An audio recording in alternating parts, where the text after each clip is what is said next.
Hey everybody, it is May 31st, 2017. It is the end of EDS Awareness Month, but as everybody knows, with me it's always EDS Awareness Month. But I wanted to take a little bit of time today to kind of like wrap things up a little bit and talk about something that's kind of like on my mind in regards to EDS and awareness and people, society. And that is, I do not want you to feel sorry for me. There it is. I don't want you to feel sorry for me. And I say it like this because it is so easy to be brought down by this condition. Like, I beat myself up enough. And it's taking me a very, very long time to come to the level of acceptance I'm at. And it's not really even acceptance. It is okay, fine. Well, this is what I've got. What am I going to do to deal with it? You know, what can I do? What can I have that will make my life a little bit easier? And I don't want people to look at my braces and think, pity. I don't want people to look at my braces and be scared. I don't want people to look at my wheelchair and feel pity. I don't want people to look at my wheelchair and feel scared. There are things that an EDSer has available. And we're all so different, and we're all at different levels of how our EDS is affecting us, that, you know, it's overwhelming. It really is.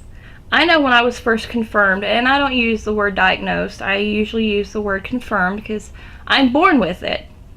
And it really just kind of, it was confirmed in me after I had previously researched it and thought, you know, I match a lot of that, but I don't want to go to the doctor and have to fight for another diagnosis. It is by complete happenstance that it popped up. And after, you know, some situations had occurred, the doctor looked at me and he said, has anybody ever mentioned this to you? And I was like, well, I've heard about it. You know, sometimes it's hand in hand with POTS. But that's as far as I went with it. I was too scared to find out more. And I had to go see the doctor, and of course the doctor's like, yeah, you match all this. And I was already in a wheelchair at that point, and I kept saying it's because of my POTS. Well, I have a standing tolerance of a 2-year-old that's high on Benadryl. I can't. I pass out so easily. Especially standing, but I pass out in other situations too. Can't do anything about that. That, when he asked me, he says, you're using a wheelchair. And I said, well, yeah, because I pass out so easily. But I'm doing physical therapy and my hips are doing this and I'm going to get better. I'm going to get walking. And the doctor looked at me and went, no, you're not. You are now a wheelchair user. That really broke me. I think it'd break anybody. I think we all go through a moment of, oh my God, what is my life now? My struggles with mental health have been quite documented. And there's nothing I can really say about them other than they're there. I experienced a huge, gigantic change in my physical health and well-being and ability like that. Seemingly overnight, I went from being pretty good, to not. And I have varying degrees of good and not ever since then. Sadly, I'm disabled. I'm at home most of the time. I have to have assistance in my daily activities in my daily life, and it sucks. But I am thankful that there are people out there and programs out there that I can benefit from to try and at least keep me here instead of a nursing home, which I've been in 3 times. But it's taken until really now, these last few months or so, that I have been able to sit back and breathe and go, okay, I finally feel like I'm going to be okay with everything. So what if I use a wheelchair? That wheelchair means I can go to the grocery store with my aid and I can buy my own pineapple if I want. Being able to choose your own groceries is a huge, huge, amazing thing to somebody who's had that taken away from them. I can go to the store and not, have to lay down in the parking lot because I'm about to pass out.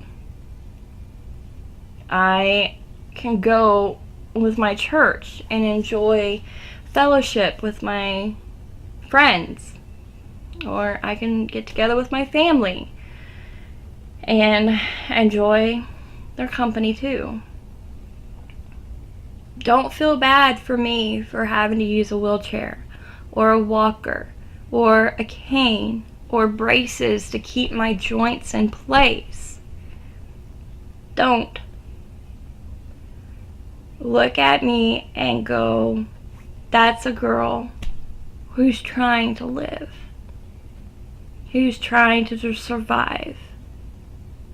I wake up every day and I have to make that decision. Do I stay or do I go? Literally, that is exactly how it is. It is extremely disheartening that I lost everything in my life the way I have. But it is more and more rewarding that I have been able to take a hugely negative situation and I'm beginning to see some of the bright spots.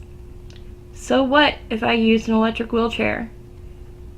That electric wheelchair means I'm not wearing out my arms or my hands and trying to do things. That means I can go down and play bingo here in the building with a couple of the old ladies if I feel up to sitting up for a couple hours.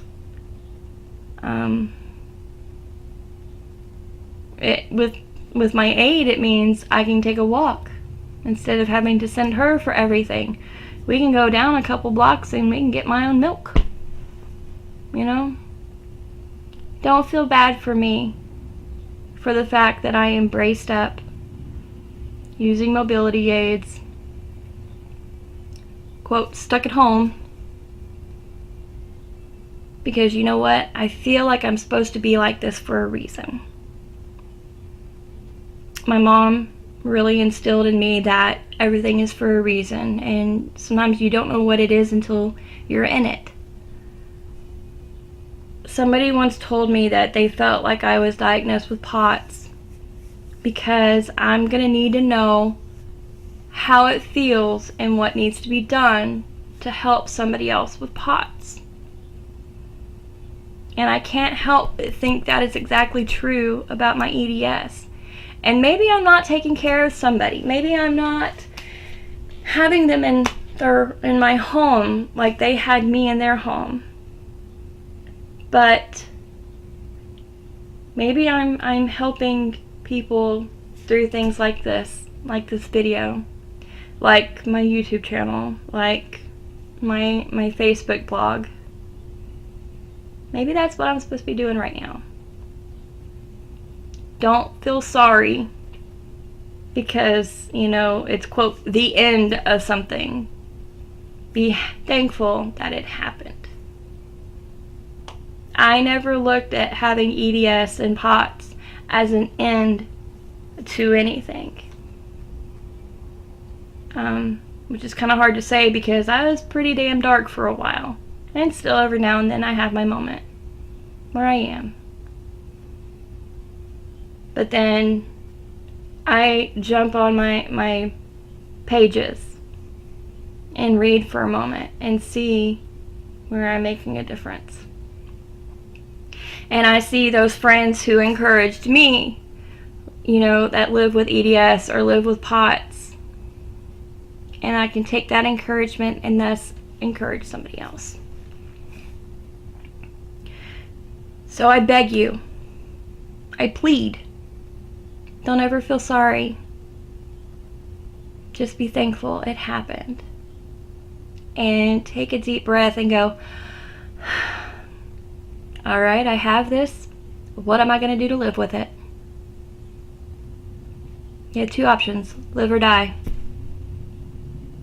I kind of like living because I like to piss people off and make them question, you know, what is she up to? What is she thinking? That's what my dad used to always say, smile and make them wonder what you're up to. Make them wonder what you're up to. Wow, I'm really tired. So, yeah. I guess, you know, it's the end of EDS Awareness Month, but what's my next stop? The world may never know. So like I said, don't feel sorry. I feel sorry for enough of us.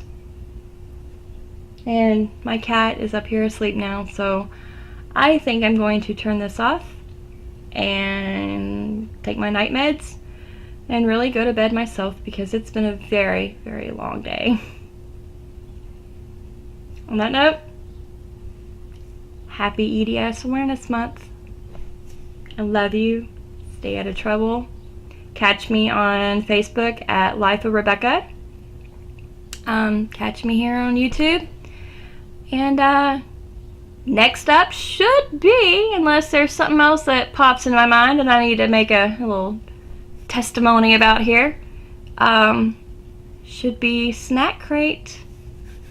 So another couch cushions and chopsticks. Yay! Like I said, love ya. Stay out of trouble. Catch you on the flip side. Bye!